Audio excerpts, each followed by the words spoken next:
Good afternoon, everyone. Welcome to the Dave & Buster's Entertainment Incorporated third quarter 2020 earnings results conference call. Today's call is being hosted by Brian Jenkins, Chief Executive Officer.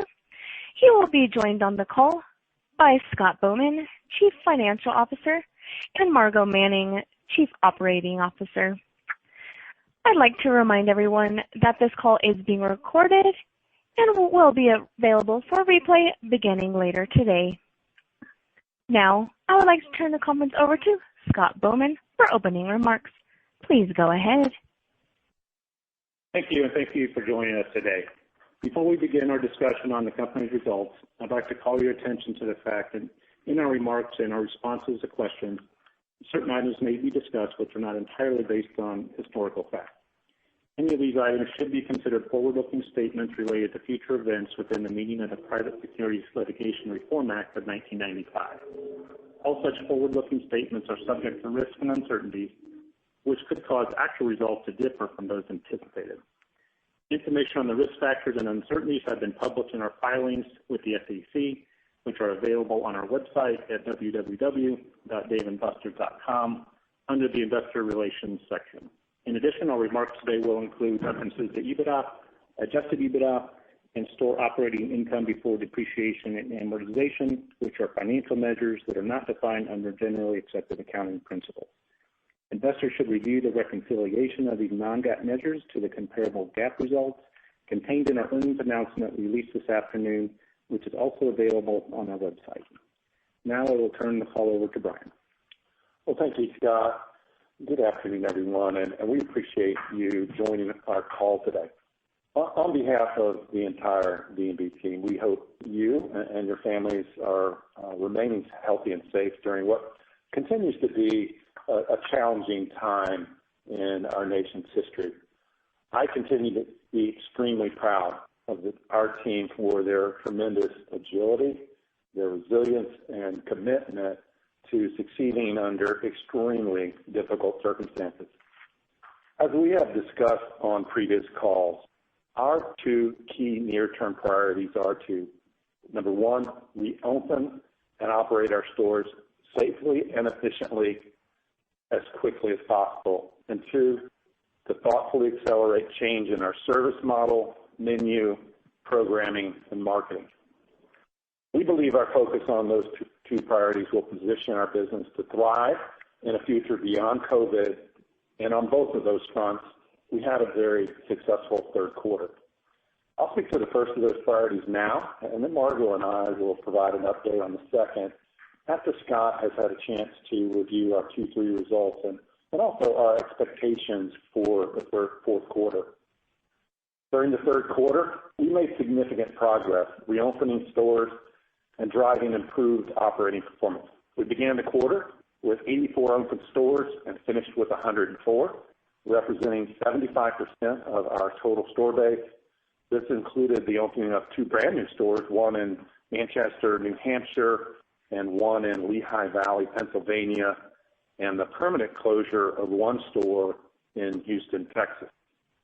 Over the quarter, we also made progress rebuilding our revenue with an average of 74 reopened, fully operational comp stores, generating revenues at 57% of 2019 levels. That's up from 35% in the second quarter when we had an average of 39 fully operational comp stores.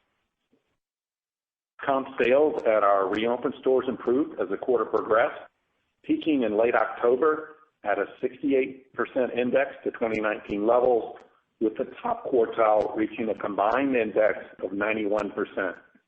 4 stores generated sales above their 2019 sales for that same week. With improving sales over the course of the quarter and continued discipline around a lean operating model, we drove meaningful improvement in our EBITDA trend relative to the second quarter and reduced our cash burn rate as well. In fact, 68 of our 104 reopened stores achieved positive store-level EBITDA during the third quarter, and 80 stores did so in the month of October, bringing us to within a few $1 million of break-even on an enterprise level for that month, even with all of our California and New York stores still closed. We believe the strong sales recovery through the third quarter and return to store-level profitability at the majority of our open stores clearly illustrates the resilience of the Dave & Buster's brand and validates our game plan for navigating through this unique COVID environment. Also during the third quarter, we solidified our balance sheet and significantly enhanced our liquidity by successfully issuing $550 million of senior secured notes due in November of 2025. We used the proceeds along with available cash to completely pay off our term loan and to pay down our revolving credit facility. As a result, our total available liquidity under our revolver stood at $314 million at the end of the quarter, significantly extending our liquidity horizon.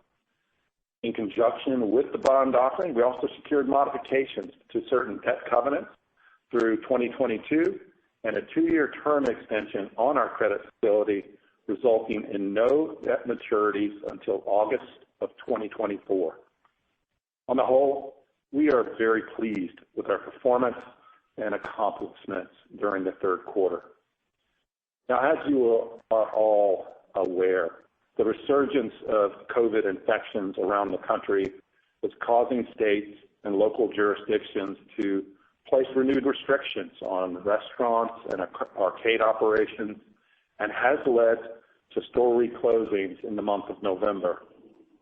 As a result, the pace of our overall sales recovery moderated over the first 5 weeks of the fourth quarter, causing a sequentially higher EBITDA loss in November, and we expect these pressures to intensify over the remainder of the quarter. Despite this recent turn of events, we are well positioned with an exceptional team, a strong plan, significant liquidity, and a resilient brand. And I view this as a temporary setback, and we are extremely optimistic about our ability to navigate through another COVID resurgence period and really come out on the other side of this even stronger when this wave passes. At this time, I'm going to ask our CFO, Scott Bowman, to touch on the financial highlights of the third quarter and provide some broad insights on how we're managing through the fourth quarter in the midst of renewed COVID limitations. Scott? Thanks, Brian, and thanks everyone on the call for joining us today. I'll first spend some time summarizing our third quarter performance and our current liquidity position, and then I'll provide some expectations for the fourth quarter. For the third quarter, total revenues of $109 million decreased 64% compared with the prior year period, reflecting a 56% decrease in comparable store sales. By month, comparable store sales were negative 75% in August, negative 62% in September, and negative 59% in October. For comparable stores that were open and fully operational for these periods, I would also like to provide some performance details by month compared with the same period last year. For August, our 68 open comparable stores produced a sales index of 46%. For September, 76 open comparable stores posted a sales index of 65%, and for October, our 77 open comparable stores produced a sales index of 61% compared to the prior year. As for sales mix, amusements and other continued to outperform food and beverage, accounting for 65% of total sales compared to 58% last year. Turning to the balance of the P&L, gross margin improved 101 basis points to 83.6% in the quarter, primarily due to a higher mix of amusement sales, partially offset by food and beverage spoilage that was expensed as stores reopened. Operating payroll and benefits expense was $27.7 million, a decrease of 64% from the prior year, primarily due to fewer open stores and continued execution of a leaner labor model. Despite the lower sales base, we succeeded in managing these expenses to 25.4% of sales, equal to the same period last year. Other store operating expense was $70.8 million, a decline of 36% from the prior year, primarily due to lower variable costs, compounded by savings in marketing, repair and maintenance, and rent abatements. As a percent of sales, other store operating expense was 64.9% of sales versus 37.1% last year. The higher percentage was mainly due to the deleveraging effect of lower sales on occupancy expense. G&A expense of $11.7 million decreased 28% from the prior year, mainly due to savings in compensation expense, consulting expense, and legal fees. Consulting expense declined $2.6 million, partially due to a $1.5 million accrual reversal related to outside advisory fees. As a percent of sales, G&A expense was 10.8% compared to 5.4% for the same period last year, mainly due to the deleveraging effect of lower sales. Third quarter EBITDA loss was $21.7 million, reflecting an average EBITDA burn rate of $1.7 million per week, which compares to a burn rate of $3.5 million per week in the second quarter. Adjusted EBITDA loss was $16 million for the quarter. Turning to the balance sheet, we ended the quarter with $8 million in cash and $314 million of availability under our revolving credit facility, which was net of our $150 million minimum liquidity covenant. Total long-term debt stood at $576 million at the end of the quarter, consisting of $550 million in recently issued senior secured notes and $26 million outstanding on our revolver. Additionally, at the end of the quarter, we had approximately $17 million in deferred vendor payables, which compares to approximately $35 million at the end of the second quarter. We plan to have approximately $6 million of deferred payables remaining at the end of the fiscal year. Deferred rent totaled approximately $48 million at the end of the third quarter, compared with approximately $40 million at the end of the second quarter. We continue to negotiate with landlords for further rent deferrals, but expect to begin some level of repayment beginning in January and extending over a 12 to 18 month time period. Also during the third quarter, we received a 2019 tax refund of approximately $10 million related to the CARES Act and expect additional refunds of approximately $11 million over the next couple of quarters. Excluding financing activities, our weekly cash burn rate improved to $2.4 million, primarily due to an improved EBITDA burn rate. When netted together, the temporary working capital adjustments related to deferred payables and deferred rent, offset by the CARES Act tax refund, had an overall de minimis effect on our weekly cash burn rate. Turning to capital spending, we recently completed construction and opened 2 new stores in Greenwood, Indiana, and Gloucester, New Jersey, and plan on opening 1 additional store by the end of fiscal 2020. Additionally, we plan on accelerating 2 capital projects in the fourth quarter, which have contributed to efficiency gains in our stores. These projects include investments in tablets to improve our service model efficiency and in high-speed kitchen equipment to gain efficiency for certain menu items. Including these investments, we expect to spend approximately $60 to $65 million in CapEx for fiscal 2020, net of tenant allowances. In summary, our operating results for the third quarter reflected encouraging sales trends that reopened stores and validated our lean operating model. Additionally, as a result of the improved liquidity position and the company's projected cash flows from operations, the company believes it has alleviated the substantial doubt about the company's ability to continue as a going concern, and the company has sufficient liquidity to satisfy its obligations over the next 12-month period. While we are very encouraged by recent performance, COVID resurgence around the country has resulted in renewed operating limitations, store reclosures, and further delays in the company's ability to reopen stores. This has naturally had a negative impact on our performance during the first 5 weeks of the fourth quarter.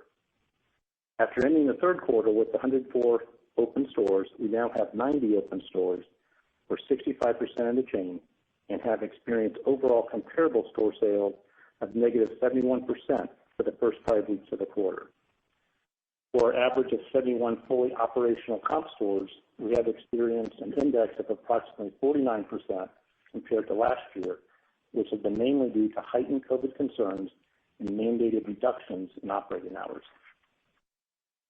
For the month of November, the slowdown resulted in $32.6 million in sales at a negative 69% comp and an EBITDA loss of $11 million, resulting in a weekly EBITDA burn rate of $2.7 million.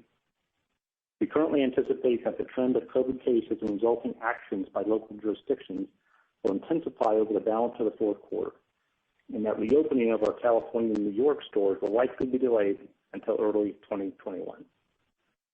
These conditions will be especially impactful to our December sales and profitability, a month in which we have historically benefited from high foot traffic and a robust special events business.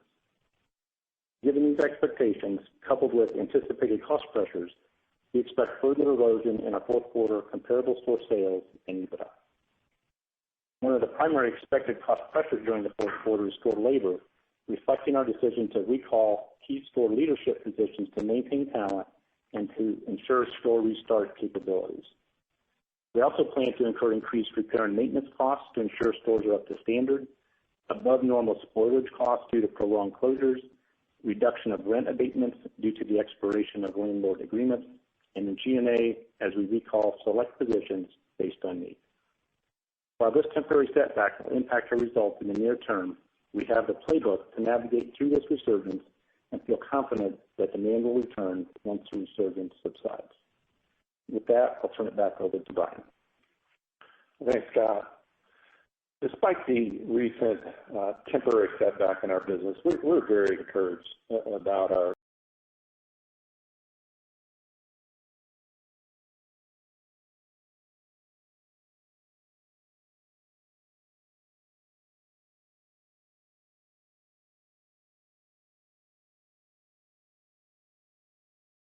future potential due to the resilience demonstrated in our third quarter sales trends and our enhanced liquidity. Another reason we feel very confident is that even before COVID arrived, we were developing and preparing to implement strategic initiatives to accelerate change in our menu, service model, programming, and marketing.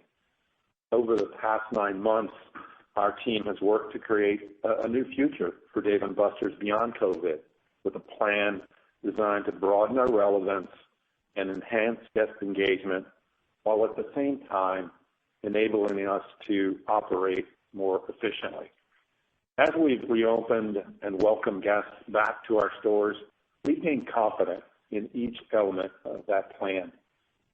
Much of the execution of our reopening game plan and implementation of our future forward strategic initiatives is being driven by our Chief Operating Officer, Margo Manning. Margo is a 29-year veteran of Dave & Buster's and has been in her current role for the past 4 years, and she and her team, together with our store managers, have led our store-level COVID response with incredible professionalism, teamwork, and discipline. I've asked Margo to join us today to share more information about the investments we're making in our service model and menu initiatives, which we believe will help put us in a very strong competitive position when we begin to emerge from the current COVID limitations. Here's Margo. Thank you, Brian, for this opportunity to highlight the exceptional job our operating teams have done reopening our stores. As each market has been cleared for reopening, our team has demonstrated their ability to get stores up and headed back towards store-level profitability quickly. This takes enormous effort, and I'm extremely proud of the team's performance through these unprecedented conditions. The best part about reopening our stores is bringing back the staff. To date, we've been able to recall approximately 8,000 team members, almost half of the number we were forced to furlough at the outset of the pandemic, and it's been great seeing them welcome our guests back for good, clean fun.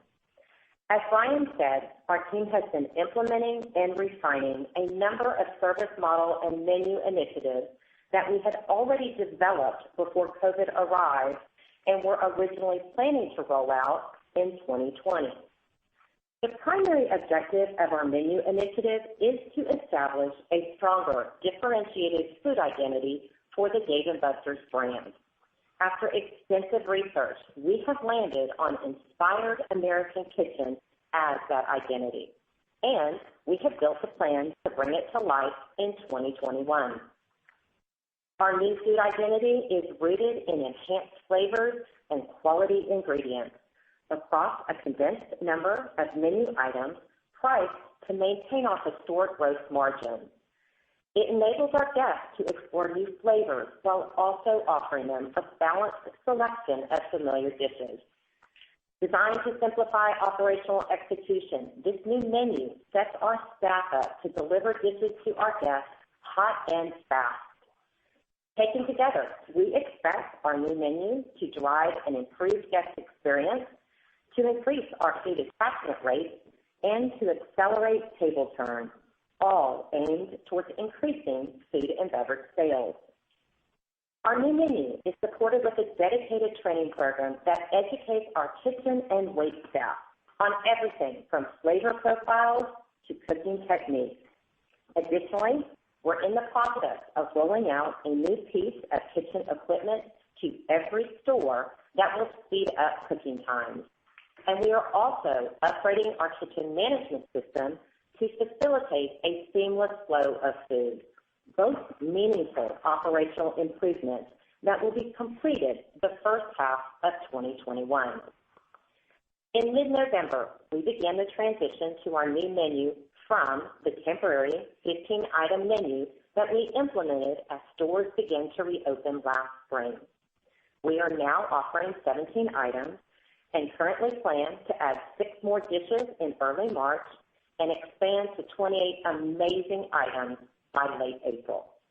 This represents 33% fewer items than the 42 items on our pre-COVID menu.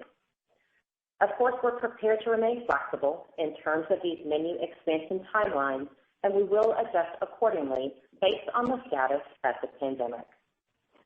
Turning to the service model initiative, the primary goals here are to enable guests to control more of their in-store experience and to free up our team members to focus on cross-selling and upselling.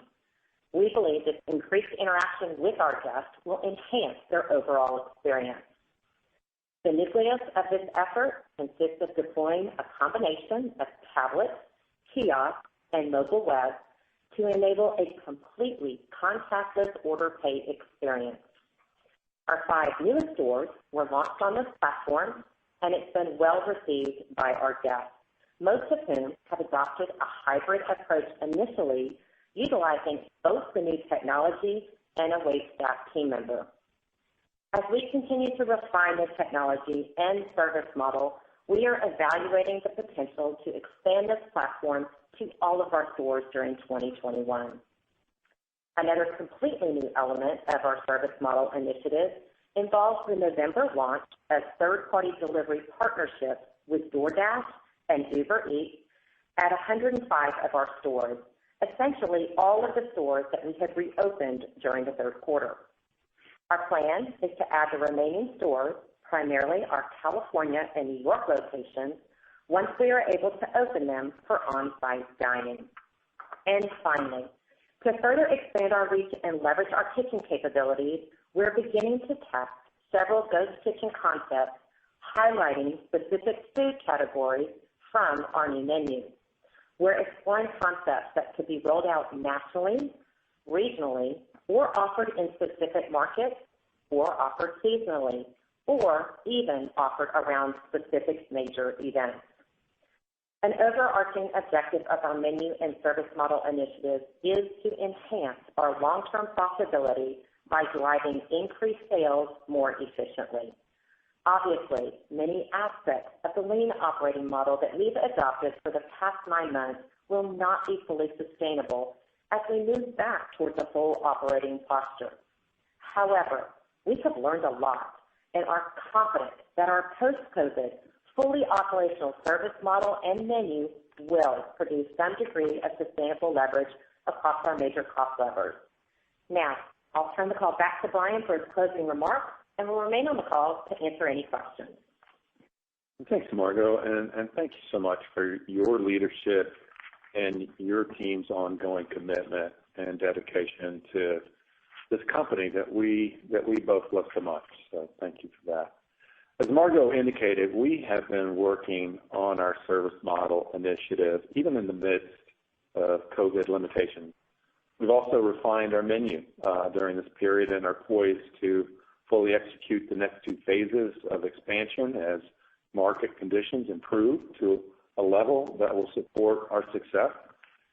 In addition to those investments, we use some of our reopened stores to test new programming strategies that we believe will drive relevance and recovery as we are able to return to full operations. For example, we launched a system-wide in-store radio station, D&B Live, and deployed a cloud-based digital video system that enables us to centrally manage programming on our WOW walls and other high visibility screens in each store. We also experimented this fall with sports programming to see how our guests respond to a more immersive watch experience featuring live DJs and engaging events like vendor-managed beverage tastings at select stores. We're taking the learnings from these tests and refining our programming and event strategies to be in a position to expand them as COVID restrictions ease. Additionally, during the third quarter, we launched our exclusive Star Wars Lightsaber Dojo VR game that quickly established itself as our top-earning single-player non-redemption game. In Q1, we'll test multiple game titles to determine the extent of our 2021 game buy, and we'll watch the pace of business recovery to time their broad rollout. We also launched our new national brand marketing campaign in September. Initial response to the campaign has been encouraging, and we will continue to leverage our relationship with our new creative agency to expand the platform along with a reimagined promotions and events calendar as market conditions recover. We currently anticipate rolling out our game programming and marketing initiatives more broadly in late spring to early summer timeframe, depending on COVID trends. I'll close today by reiterating the themes we've been focused on for the past 9 months. You know, as difficult as those months have been, we are confident that our team, our plan, our liquidity, and our brand put us in a strong competitive position to bounce back quickly when the threat of COVID begins to subside. Our team is far more experienced and prepared for this current resurgence than we were back in March. We have confidence in our COVID game plan and in our team's ability to execute it nimbly as market conditions allow. We have a vastly improved liquidity horizon, extending beyond the projected threat of COVID, with the promise of one or more vaccines expected to become widely available in 2021.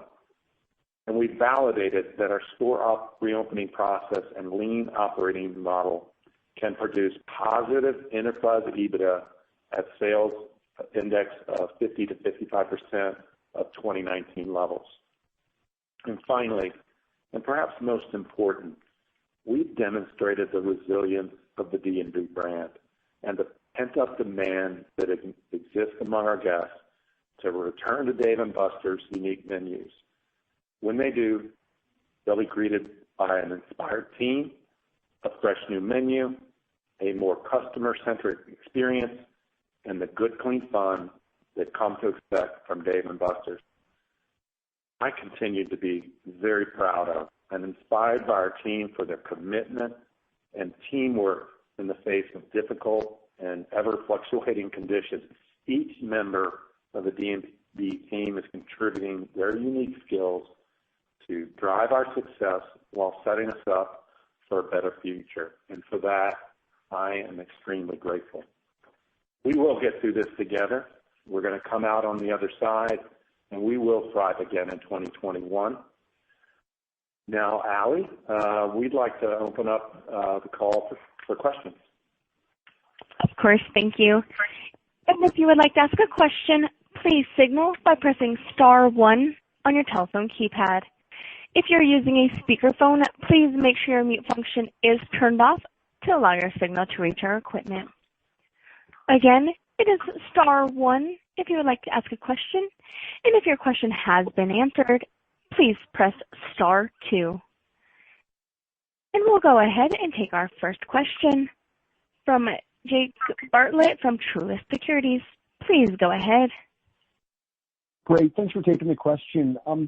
Brian, my first is on the deceleration of the same-store sales, and actually really focusing in on the stores that remain open in the comp base, a deceleration quarter to date from late October. Can you disaggregate what the impact has been on stores that have not had any change in restrictions? I'm trying to, it seems mathematical, obviously, if there's restrictions being reimposed, but in the stores that have not, for instance, stores in Florida, and you gave us such great detail, in the deck from mid-October, have markets that, that have not been directly affected by reclosures, have those also decelerated fairly meaningfully? Yes, that is a really good question, Jake. Hope you're doing well, by the way. You as well. Yeah, thank you. The deceleration we've seen in November has been broad. So, restrictions themselves, if we're still allowed to open, have not really created a big headwind in performance. Operating hours a little bit, but, capacity restrictions, those sorts of things really don't impact us like they would a casual diner, because we have big facilities and a lot of capacity, and a lot of it's unused, certainly over the week and many operating hours. So that's not particularly the headwind there. So the decline that we have seen in November have been in virtually every market. So there's definitely a COVID overhang now. In most markets, even Florida, if you look at the data we put out on the website, and showing the trends by state, virtually every state is declining in November. So I think Got it. You're seeing some reluctance, I think, by guests to get out really nationally right now.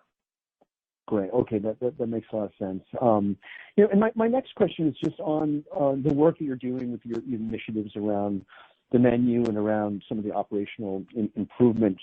When you look out into the future, maybe it's a year, a couple of years, if you were to, when you regain your sales, how much more efficient do you think you'd be? And I'm not sure how you know what the best way to frame that is. Some companies have talked about, we would need 90% of our sales to achieve the same level of profitability, or something like that. So is there a way you can frame, how we should think about these, the more efficient model coming out of COVID, just really the extent that it's going to be more efficient? Yeah, Margo said, we've learned a lot of things. We've been really scrappy over the last month in terms of labor, and in some ways, a lot of the initiatives we're talking about, tablets and what we're trying to do with self-service are not really driving what's happening today. This is just grit and on the part of our operators, and they're doing a fantastic job and being very nimble in terms of how we're scheduling, up and down the P&L and particularly labor. So, we are definitely getting some efficiencies by our operating calendar. We're not operating 95 hours a week, so some of the periods where we are less efficient with less revenue, that's helpful right now, and we're going to continue to look at that, our operating calendar, as we move forward, because it has been helpful. And the initiatives we're talking about, that Margo's talking about, are really more forward-looking, and we have some of that stuff in test. We think it could be very helpful to us, but I think we've learned some things. We don't anticipate that we're going to go back to a full par level on our management team, to the extent when we get back to our normal sales level. I think some of this stuff is going to stick. It's not all going to stick. And in terms of hourly labor, we're going to see some pressure on that as we get north, New York and California open. Those are higher cost states for us, and they're not open right now. But you want to add anything, Margo? I think you hit the high point. Okay. Okay, and just lastly, you're very helpful to see what the kind of the EBITDA burn rate is in November. Things are going to change here in December, as you talked about, kind of on a year-over-year basis, being much lower just because they're high volume weeks and months. But can you help us out on really from a free cash flow level, and that's kind of including your deferrals, interest expense, what you think, the EBITDA might be, but just trying to understand, how, what kind of cash burn you expect, in the fourth quarter. Maybe it's a wide range, but just trying to get a better idea of that. Yeah, Jake, this is Scott. I'll give you a little bit of color, as we saw kind of the November numbers come in, with EBITDA, about $11 million loss. And so, as we kind of look at that month, our cash burn was, between $3.5 and $4 million. And, we do expect, naturally to have a little bit higher cash burn. And, I think a couple of things, to think about is, our rent deferrals that we have out there. So that will be a little bit of a drag on cash. But the other thing is, we're really having some pretty good success of paying down our deferred payables, outside of rent. I mentioned that, we should have around $6 million remaining at the end of this year. And then also the potential of another $1 million or $11 million or so from the CARES Act. So I think keep those things in mind, that just from an operational standpoint, depending on what your estimate of EBITDA is, take that kind of example from November, and hopefully that kind of helps you kind of model out what we may see in the future. Great, that's very helpful. I appreciate it. We'll take our next question from Jeff Farmer from Gordon Haskett. Please go ahead.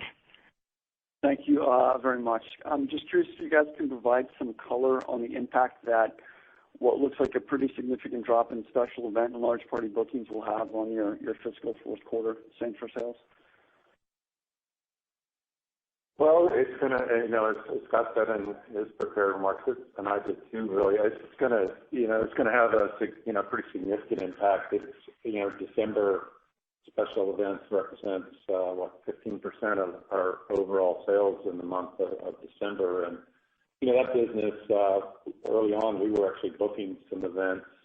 We geared up a small team to, and some ways think happy thoughts that things would be a little bit better.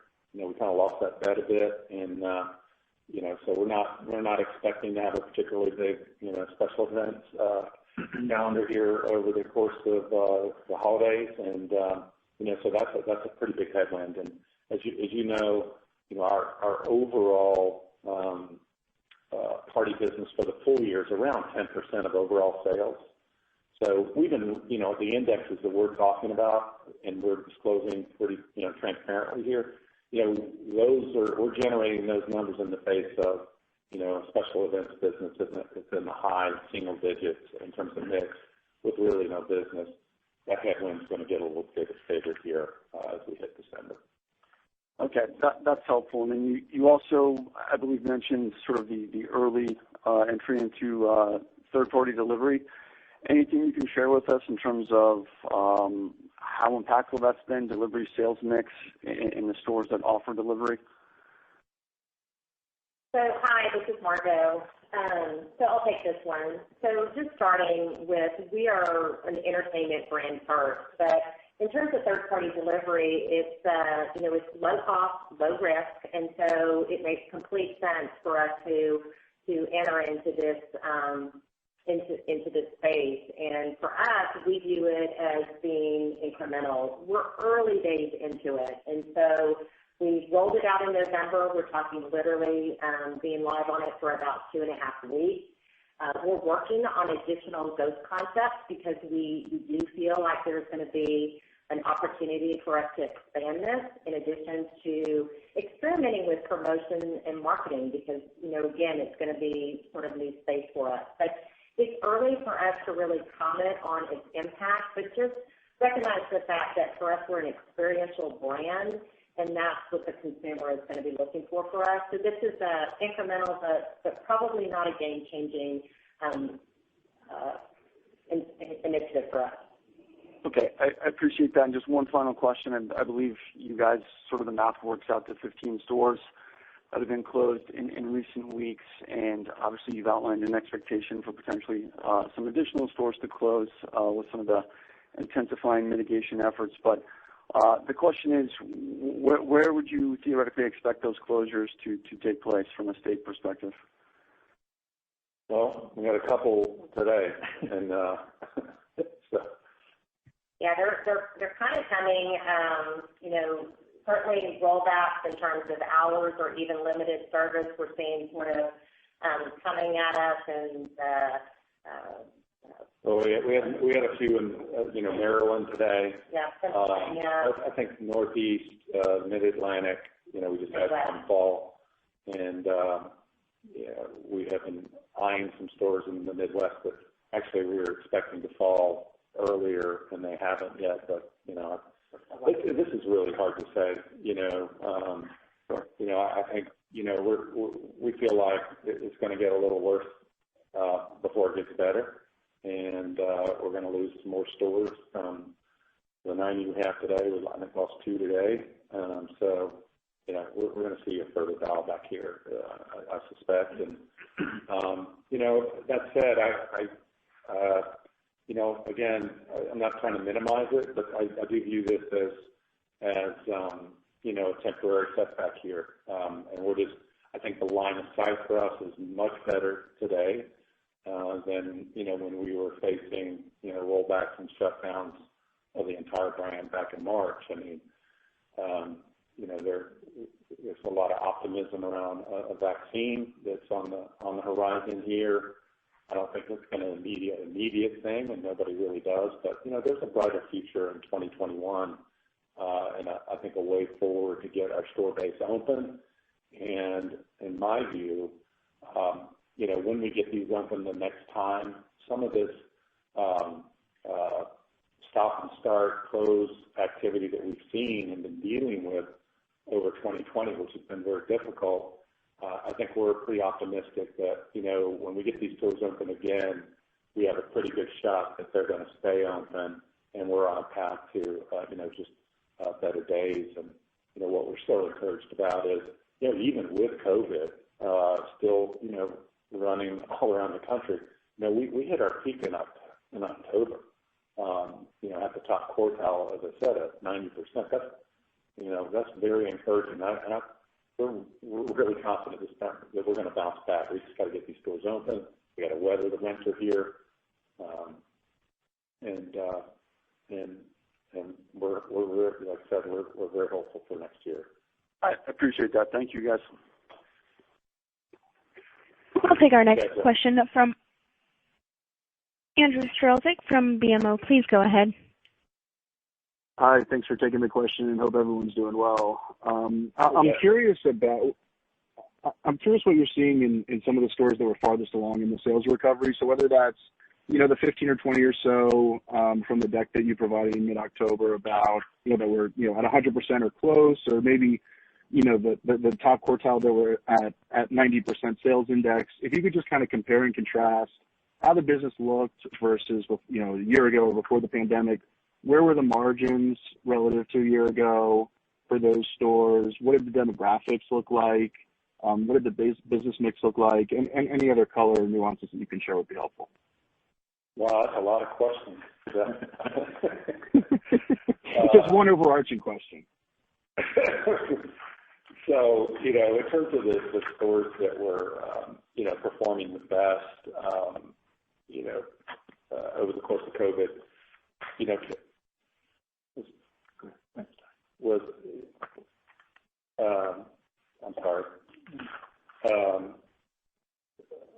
Florida and the Southeast, were the states that were really performing the best for us. And those are the ones that were really getting close to 100% if you look at out on our website. So, with what we had done in terms of the lean operating model, some of those stores were actually performing better than they were in 2019. So, that's sort of the good news. In terms of what's happened recently with this resurgence, really all boats are declining here or dropping, all sales levels across, those states. So Florida, South Carolina, some of those locations, Georgia, that were performing so well, they've dialed back quite a bit now. And again, we think it's temporary. It will be temporary, but they're suffering right now. I don't remember what the other questions were.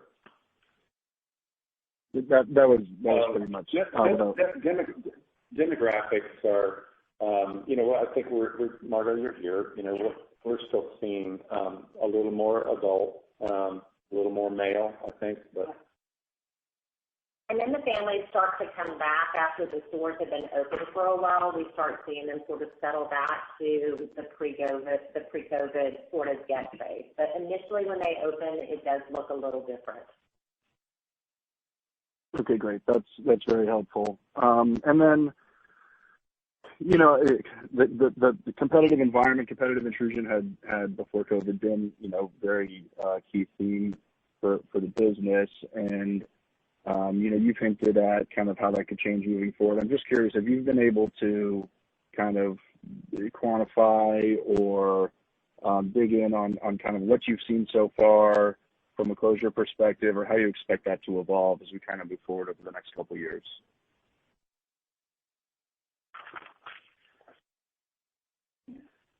So, I apologize, your question was on closures here? Competitive closures? Yeah. Look, we're tracking, kind of the competitive set right now, and I think you are and many others in terms of what we're seeing. There's a mixed bag right now in terms of the competitive set. We have, some of the ones that we've talked about in recent years, Main Event and Topgolf in particular, that are, largely open right now. And then there are others where, some of them are largely closed down. So it's definitely a mixed bag. My feeling is that, we're all grappling with, store closures, softer demand, dealing with liquidity issues. And so my feeling is that we're going to see, we definitely saw a rollback and a decrease in store openings. Certainly we did that. Others did that as well. I think we're going to see, a bit of a slowdown as people are really trying to concentrate on their core business. That's definitely what we're going to do. We are going to concentrate. Our best path to recovering as a brand is getting our existing store base reopened and driving profitability in the business. And so that's what our focus is. And I would expect that that's going to be a bit of the focus here for some of these other brands. And I do think there's going to be a shakeout of a few. We've already seen some of that with a couple of our competitors. And I do think with this resurgence, some of the coming soon signs you might see on the websites, I wouldn't be surprised to see some delays in that pipeline. We're going to be we're internally going to be very measured about our store development pipeline. Again, concentrating on getting our store base open. That's the clearest path for recovery for us. And I think we, and I've said this before on these calls, guys, that I'm very confident that we have one of the best operating models out there in this competitive space in terms of AUVs, margins, returns on a pre-COVID basis. And I think that's serving us really well right now. And we're doing it, I think, better than we ever have in terms of being nimble. And I'm not sure the entire competitive set, has that same situation, because most of those models, I don't think were as strong and as solid as ours coming into COVID. So, we're going to concentrate on what we're doing, and we're going to do it the best we can do, and I think that's going to position us really well. Great. Thank you very much. We'll now take our next question from Andrew Barish from Jefferies. Please go ahead. Hey, thanks, guys.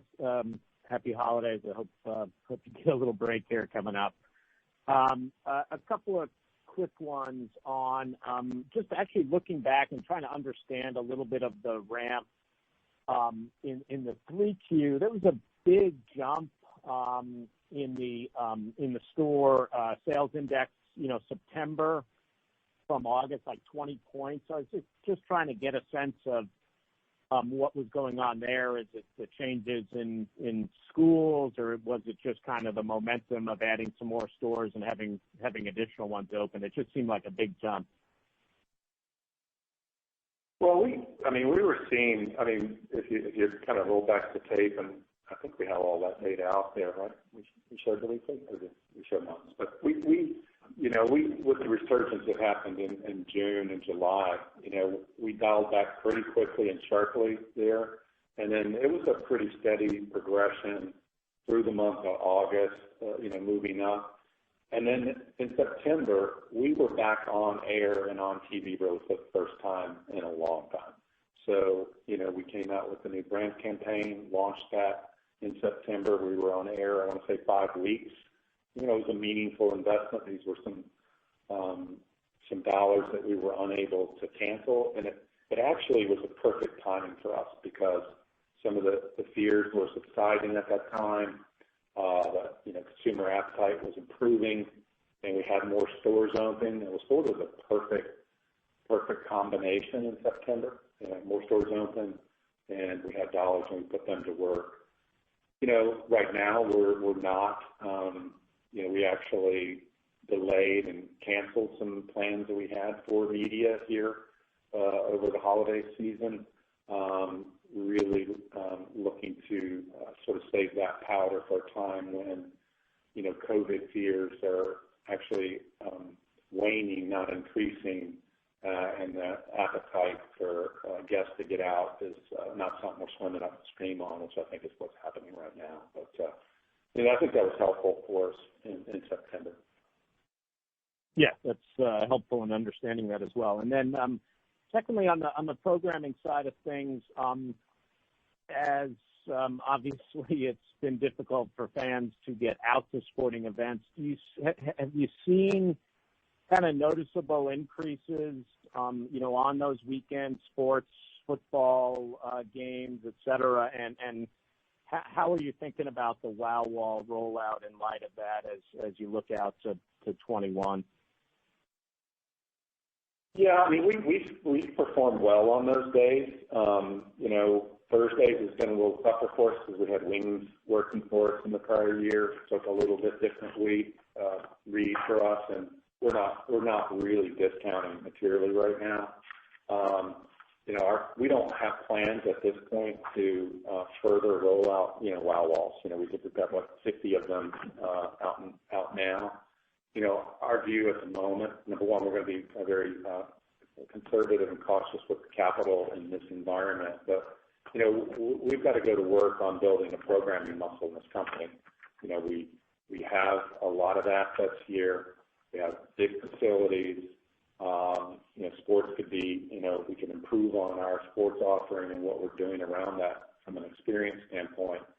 And, we're going to be focused on that. And we're looking to see what other things we can do to, drive frequency and a reason to visit within our stores. So the programming engine is, I'd say we're running on, a few cylinders right now. It's a muscle that we're trying to develop and get at. But I think, as an entertainment brand that is, trying to get beyond an arcade, this is a natural fit for us. Just as sports was a natural fit for us.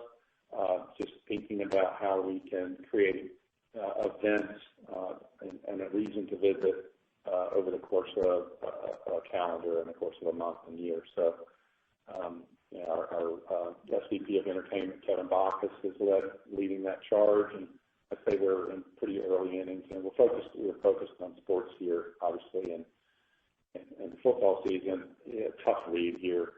2020 is just the year I want to get out of and be done with, but a little really tough to read, kind of what that's going to look like. Okay, thanks for the call. Thank you, Andy. Be safe. We'll now take our next question from Chris O'Cull from Stifel. Please go ahead. Hi, good afternoon, guys.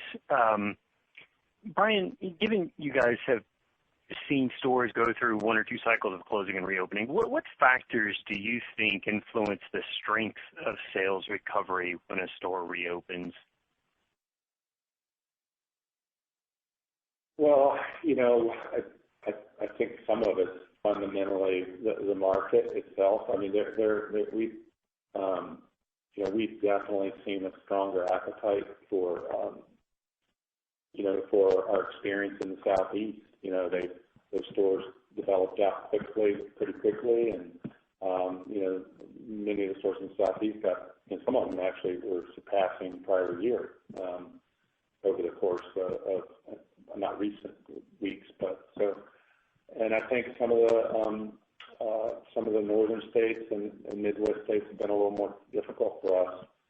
So I think some of it's the underpinnings of COVID fears in the particular market, because we're really not running really a different playbook when we open. So it's not necessarily something we're doing differently in different markets. A little more about consumer appetite, I think. And I think the good news is when you look at the comp recovery curve that's out on the website and the maturity curve, by and large, the good news is they all have an upward trajectory. And we feel very confident that we're going to be able to get all of our states when we get past this thing back to a really good place. Some of them may get there quicker, but we're pretty darn confident. A good example of that is when we opened California, we weren't open there for more than 3 weeks, but they opened and shut. Those stores opened up at a 30% index in their first week of operation. That's actually one of the highest opening week indexes we had in any state. So, we're really optimistic that people want to get back to their everyday life, and actually, and we think that's going to happen everywhere eventually. You guys mentioned increased labor costs in the fourth quarter to recall some key store leadership positions. I'm trying to understand the sales level you're anticipating and when you expect to see that sales level to determine how many of those employees to recall. Yeah, let me explain that a little bit here. There's really two pieces of this. In a month or two ago, what month was it? October? End of October? Yeah. End of September, actually. Early October, we made the decision to bring back our a core leadership team in our New York and California stores. Those stores represent 25% of our overall sales base. They represent about 20% of our units, and those stores were going on 6-7 months of being closed.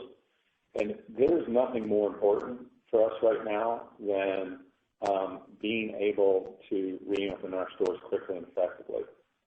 So we brought back a small team in each of those stores to make sure we could preserve our ability to reopen. And not, when you're closed that long, if you have to start with a brand new leadership team, you're in trouble. And that's, this is a win the battle and lose the war kind of thing. And we weren't going to win that. We weren't going to try to win the labor battle and lose the war on being able to reopen. So we brought those folks back, a team of folks. And then as we've reclosed the 15 net stores that Scott mentioned, we are not planning to course correct and have a significant furlough at this time. We think this is temporary, and we need to make sure that when the time comes to reopen, which we think, we're going to get some of these stores back open after the holidays, and then, California and New York, we think it's going to take longer into, really our first quarter of next year or early next year. We have to have our eye on that. That's really important. It's imperative, really, or we don't bounce back, we don't recover, and we're not going to save our way to profitability here. We've got to have sales. We've got to get these stores on. I agree. And then one last one, just with the addition of those positions being filled and ramping operations back up during the quarter and some of the other investments you mentioned, did you guys provide an update to your EBITDA break-even target at the enterprise level? I think previously you mentioned something like sales being down 45-50% was break-even. Is there any new updates to that? No, I sort of confirmed it in my prepared remarks today, or reaffirmed it. We have, if you look at October, and we were pretty close to break even in the month of October. Just, we had an EBITDA loss, and it was just shy of $3 million, and you could calculate that if you look at what we've disclosed out there. So no new news here. So we were really close in the month of October. As I mentioned, our copper recovery index was, we had a 68% index late in the quarter, and had about 75% of the chain open. So we feel really confident that when we get to 50 to 55, we're going to be in that, enterprise level break even and heading into profit. I apologize. Index for the fourth quarter as well? I'm sorry. I meant for the upcoming quarter, not the third. No, we're not. No, as you said, we were close to it. So we're confirming that when we get to 50, 55, we think we'll be profitable. That's not going to happen in Q4. As Scott said, we're seeing rollbacks. We were scaring it in October. We're seeing rollbacks in November. So the copper recovery index is going the wrong way on us, and more of the chain is our store base is being shut down right now. So we're going the wrong direction. Scott, what's the comp for November? Share that. For November is negative 69%. Yeah, so we got an index of, it's not close to getting to 55% of 2019. So we've got a ways to go. Okay, thank you. I think one of the ways to think about it, Chris, is as we do get the ability to start reopening stores again. I mean, we'll have some of this infrastructure and some of these people in place already, and so it won't be kind of as much variable cost adding on, because we are taking care of some of the repair and maintenance and things like that. And with the store leadership being here, there'll be some add back, but we have a pretty good base to build from.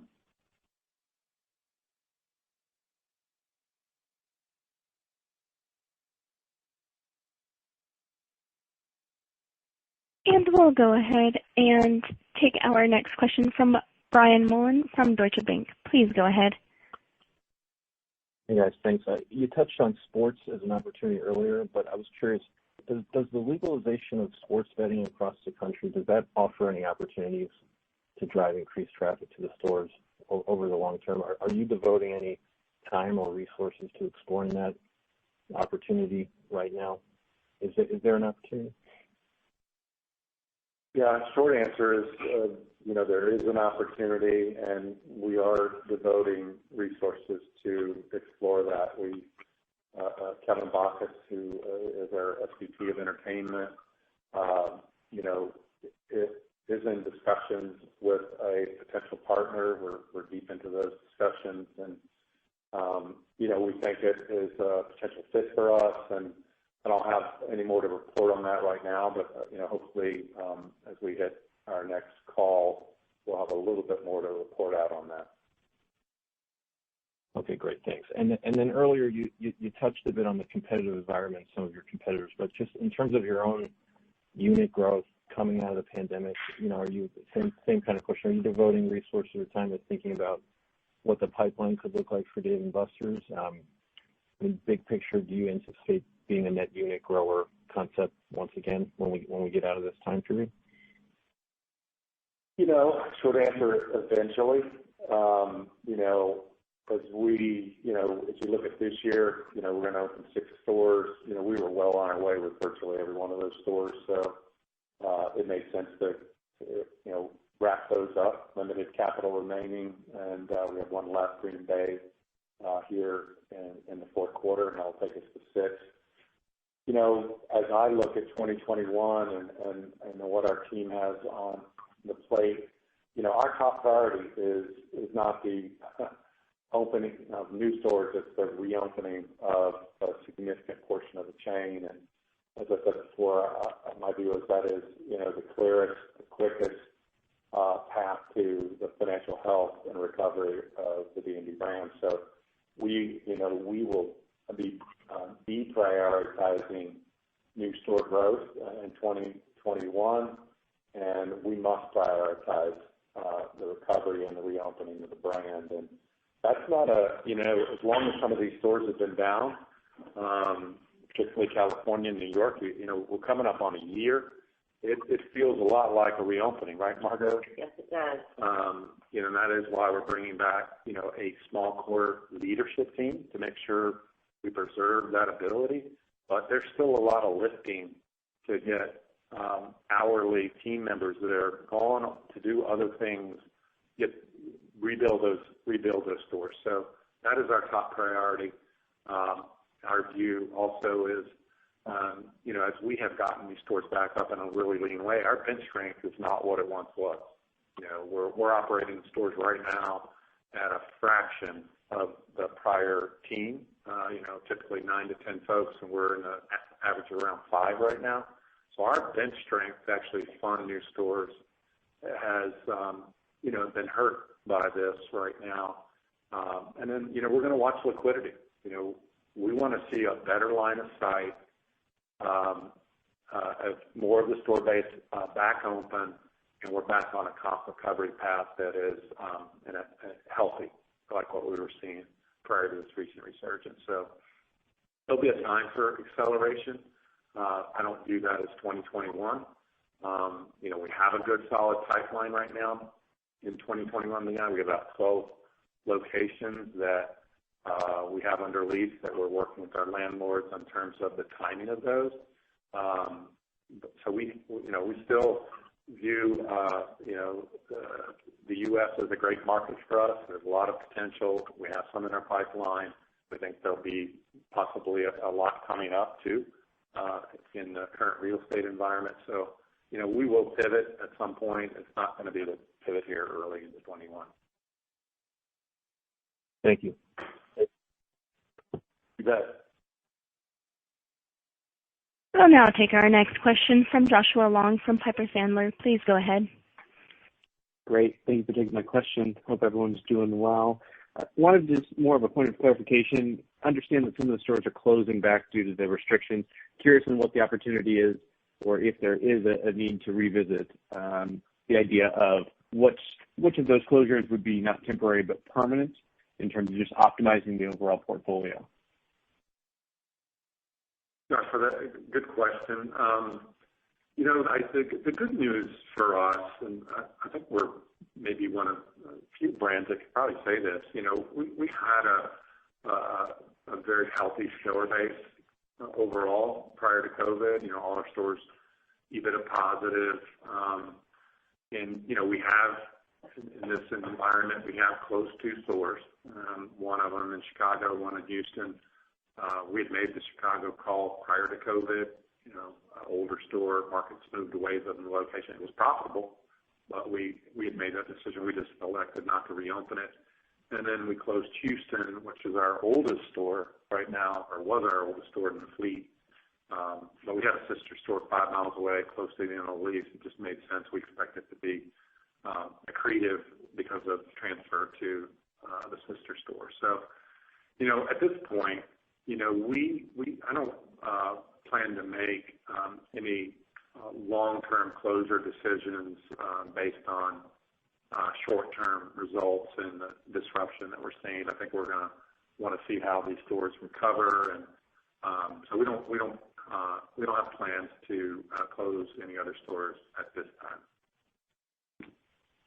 Understood. And then my follow-up question would be, lots of interesting opportunities and initiatives about extending the brand into some new channels, whether that's through the third-party delivery, virtual brands, and then it also sounds like Kevin and his team are quite busy on some different pieces as well. But curious on if we think about work from home being a larger piece incrementally or relative to how consumers spent time pre-pandemic, is there an opportunity to extend the gaming piece that you guys have leadership in as a category into mobile or into the home as well?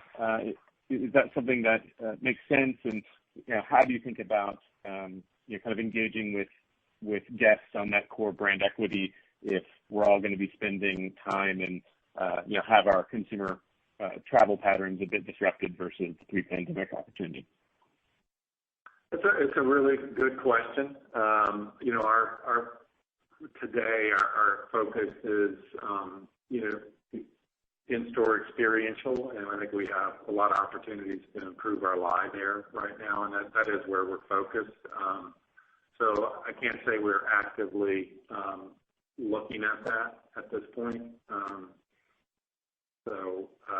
I just think we have a lot of heavy lifting around the in-store experience right now, and that's where the team is focused. And I will say this: we have a lot on our plate right now, and a small team, and I think we're focused on the right things. When you look at how people have responded in these markets, how much they want to get back out of their house and not be in their home, sitting in a room, I think that's where we're going to focus our attention. That makes sense. Thank you. We'll take our next question from Brian Vaccaro from Raymond James. Please go ahead. Thank you, and good evening. Good to catch up with everyone. Hope everyone's doing well. I wanted to ask a question on the changes you're making to the menu, and I understand you're adding the items back, and I think you said you expect it to settle with around a third fewer items. But can you help us understand where some of the more meaningful reductions have been, where there are specific categories that were removed, or will it be more sprinkled sort of throughout the menu? Just trying to understand how you view sort of that food and bev experience and how that looks post-COVID versus where you were in 18 or 19. Hi, this is Marco. So I'll start and then Brian can chime in. For us, when we did the research, one of the things that came out was, again, just a strong interest in appetizers. So in the new menu, you will see that we have done some significant work with the new items along the category of appetizers. But every aspect of the menu has been touched, and really what the objective was is to get to very few, very good items that we could execute well, get out to the guests quickly. And so at the end of the full rollout, when we hit 28 items, we've distilled it down so that there is enough variety that you don't have a veto vote, but that it is really tightly curated to enable superb operational execution. Brian, do you think you want to add that? Okay, that's helpful. And I guess shifting gears a little bit, but trying to think about the more efficient labor model in a post-COVID world. Can you maybe expand and perhaps quantify some of the benefits you expect from the streamlined menu in the back of the house, things like prep and that sort of thing? Also, the kiosks and the server handhelds, how that'll impact the front of house labor model. Yeah, I think we're still working through that, Brian. If you look at kind of the numbers that we've put up, and the architect's sitting right across from me, Margo, in terms of what the operators have been able to accomplish right now in terms of managing labor. It's quite remarkable that we're having the kind of declines in sales, which would typically result in a significant deleveraging event in hours of labor. Because it's not all variable. We have a store within a store, and when we have game techs, there's a semi-fixed to fixed element to some of that, and we're running that very efficiently right now. Hours of labor, sort of flattish, if I recall, for the third quarter. So, that's a really good outcome. And some of the things we're talking about, some of the technology, kiosks and mobile devices, will be helpful. But I think some of that stuff's going to be a lot more helpful in terms of speed and execution for for the guests, and a little less necessarily about, efficiency. I think, where we're winning the battle right now is, we're just being very thoughtful, and we're not going to be able to keep all this on how we're scheduling off-peak, and it's up and down essentially every job code within our hourly labor, from front of house, back of house, to front desk, to wind, game techs, and being very nimble and off-peak. So, we're going to try to carry as much of that we feel is appropriate, that doesn't damage the guest experience. And, I think we're going to add some stuff back eventually, for sure. But, I think, and I'm going to stop, because we're not going to get into guidance on, how many bips we think we're going to get in 2021 right now, or any of that stuff. But, sure. And are you thinking about on the manager side, and correct me if I'm wrong, but I think the historical structure was a general manager and maybe 10-ish, managers throughout the unit on average. Please correct me if that's not right. But I know it'll be fluid, but what might that structure look like? Are you thinking about changing the mix of salaried versus hourly managers, maybe team leader type positions? Just trying to get a sense of how you think that might settle out in a post-COVID world whenever sales recover towards a normal level. Hi, this is Margo. I'll just jump in on this one. So one of the things about this COVID world is it has presented the opportunity for us to look at every single thing that we do. And so when you look at the savings have not happened by accident. We have literally looked at every single spend in the store and evaluated whether or not we will keep it or whether or not we will permanently eliminate it. And so you will definitely see us look at the management structure, just as we are every single, line item that is going on in the store. And so when we talk about sustaining some of the improvement in 2021, it's impossible to take the learnings that we've had this year and not keep some of them, because you learn. And so what we're doing is trying to make sure that we are selecting the efficiencies that are truly good efficiencies without diminishing any aspect of the guest experience.